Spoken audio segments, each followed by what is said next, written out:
Hello mga kabusing! Welcome back to my vlog! Ayan mga kabusing, so for today's video nga mga kabusing, ang pag-uusapan natin ay ang Miss Universe Philippines na kung saan grabe.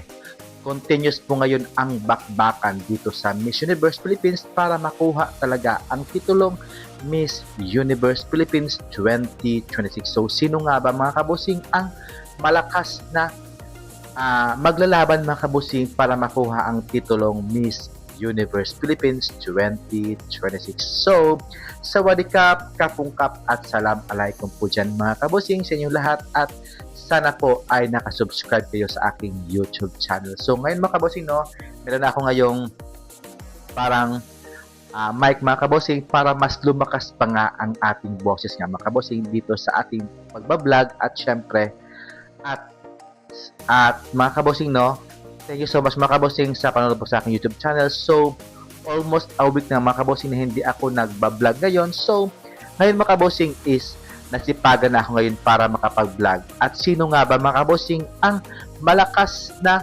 makapag-uwi ng corona bilang isang Miss Universe Philippines 2026? So, for me mga kabosing, yung malakas talaga mga kabosing at pwede talagang makipagpuksaan doon sa bansang Puerto Rico ay si Miss La Union na nga mga kabosing na si Bella Milan. Si Bia Milan mga kabosing from La Union na kung saan grabe yung kanyang kaseksihan, yung kanyang tangkad, yung kanyang malakas na aura mga kabosing at syempre idagdag niyan yung kanyang communication skills mga kabosing na sobra talagang ganda ng kanyang pinapakita during Aqua Boracay Ground mga kabosing at syempre yung kanyang pa-videos nga mga kabosing, sobrang ganda rin nga mga kabosing. At malay mga kabosing, no, siya talaga ang makapag-uwi ng corona at syempre, siya ang tatanghalin Miss Universe Philippines 2026 from La Union. At syempre nga mga kabosing, andyan din si Pampanga na kung saan grabe din ito mga kabosing, makipag-uksa ito mga kabosing sa Aqua Boracay at yung kanya talagang performance nga mga kabosing at syempre people's choice nga siya mga kabosing doon sa Aqua Boracay at syempre yung kanyang tangkad, yung kanyang beauty andyan na andyan mga kabosing at grabe malay mo siya ang makapag-uwi din ng corona bilang isang Miss Universe Philippines 2026 at syempre andyan din from Taguig na si Bella Ismael na kung saan grabe rin mga kabosing yung kanyang pinakita doon sa Aqua Boracay at syempre yung kanyang pa-videos niya mga kabosing from Taguig na si Bella yung kanyang pa-execute sa kanyang swimsuit round grabe sobra talagang lakas mga kabosing itong si Bella Ismael at syempre malay mo mga kabosing siya din talaga ang makakuha ng corona bilang isang Miss Universe Philippines 2026 at syempre andyan din mga kabosing si Miss Tarlac na kung saan consistent din siya mga kabosing para makapag-uwi ng corona at syempre ang kauna-unahan sa Tarlac para makapag-uwi ng corona bilang isang Miss Universe Philippines 2026.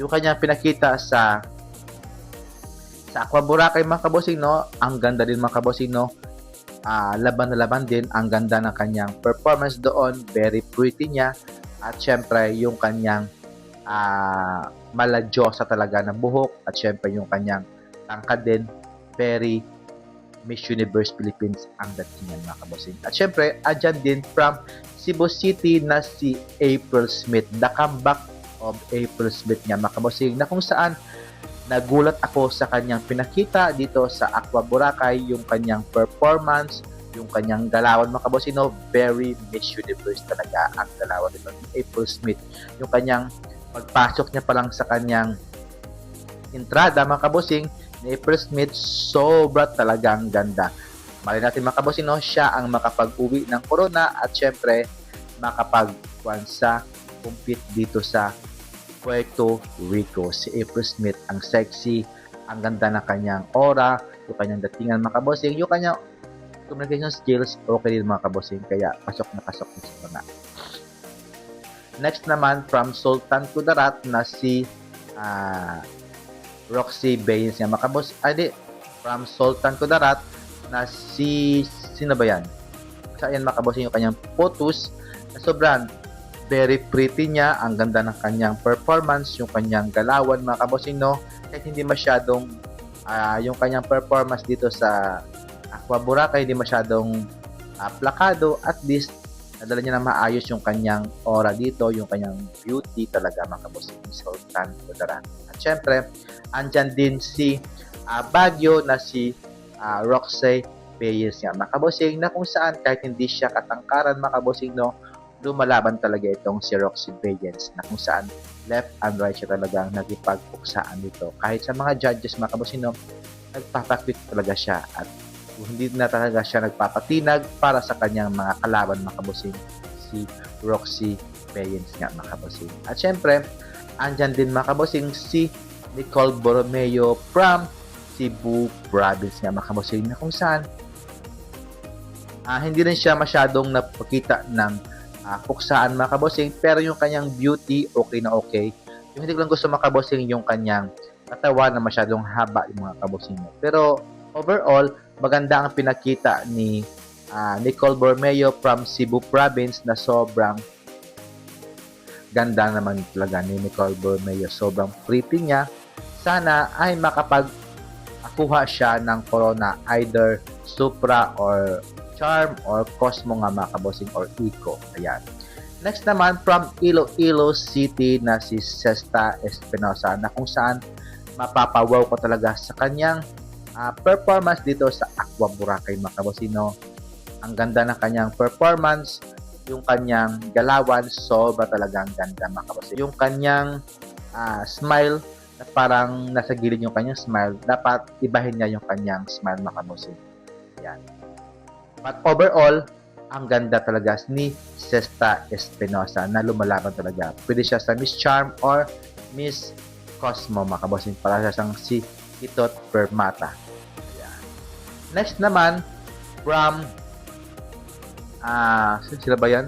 From Manila na si Justin Pilisarta mga kabossing, na kung saan ito rin mga kabossing, no, ang ganda ng kanyang gesture ng katawan niya, sobrang plakado, okay na okay yung kanyang galawan mga kabossing, mapapawaw ka sa kanyang tindig ni Justin Pilisarta. Ngayon is lumalaban siya para makuha ang titulong Miss Universe Philippines 2026 mga kabossing. Ayan, grabe ito si Justin Pilisarta ng Manila, palaban talaga ang babaeng ito.